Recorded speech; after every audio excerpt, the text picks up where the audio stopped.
அல்லாஹ்வை விட உங்களுக்கு இந்த சினிமாக்களும் இந்த சீரியல்களும் அல்லது இந்த நாடக இந்த விளையாட்டுகளும் அல்லது உங்களுடைய கல்லூரியும் முக்கியமா?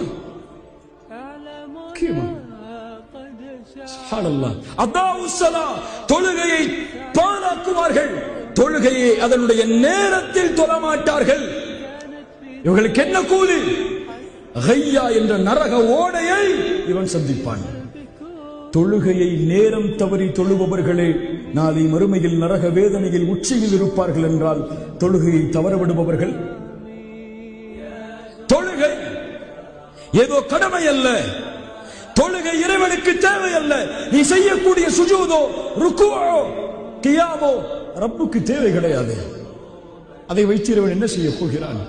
அவனை புகழக்கூடிய கோடான கோடி மலக்குகள் அவனை புகழ்ந்து கொண்டிருக்கும் போது நீ நிற்கக்கூடிய 2 சஃப் அவனை என்ன செய்துவிட போகிறது? அது உனக்கு, உன் வாழ்க்கைக்கு, உன் வாழ்க்கையின் வெற்றிக்கு, உன் குறிக்கோளை அடைவதற்கு, உன் லட்சியத்தை அடைவதற்கு நீ எடுத்துக்கொள்ள வேண்டிய மிகப்பெரிய மருந்து, ஆயுதம்.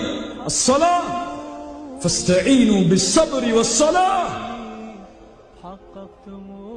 தொழுகையை கொண்டும் பொறுமையை கொண்டும் உதவி தேடுங்கள்.